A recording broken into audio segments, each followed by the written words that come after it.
5 ఏళ్ళకో 10 ఏళ్ళకో చూస్తాం కానీ ఇలా కళ్ళెదురుగుండా అక్కడే ఎగిరిన విమానం 650 అడుగులు పైకి వెళ్ళి కూలిపోవటం, ఎందరో ప్రజలు విమానంలోని వారే కాకుండా ఒక ఆయన మృత్యుంజయుడు ఉన్నాడు, సంతోషం.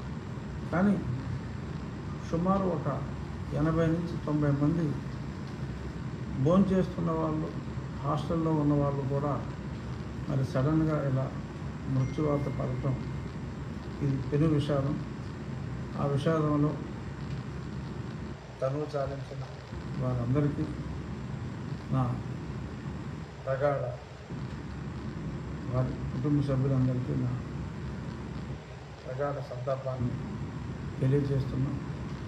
మళ్ళీ ఇటువంటి సంఘటనలు పునరావృతం కాకుండా ఏం చేయాలనే దాని మీద పెద్దలు నరేంద్ర మోడీ గారు కూడా అక్కడే పర్యటిస్తున్నారు. ఈరోజు రియో నుంచి మళ్ళీ BGCA సంబంధిత శాఖలన్నీ కూడా మరింత అప్రమత్తమై రాబోయే రోజుల్లో ఇటువంటి విపత్తులు జరగకుండా చూడాలని, ఇటువంటివి జరగకుండా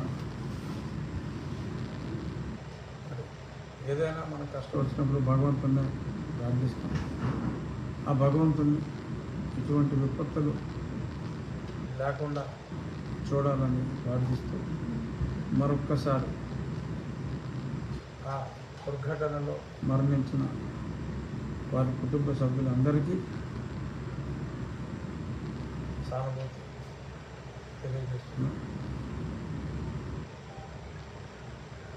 ఇంకా మనం నిన్న మరి వైభవంగా సుపరిపాలన వచ్చి 1 సంవత్సరం పూర్తయిన సందర్భంగా ఉత్సవం చేసుకుని మరి ఆ తర్వాత నియోజకవర్గాల్లో కూడా మరి కొన్ని కార్యక్రమాలు చేయాలి అని భావించాం.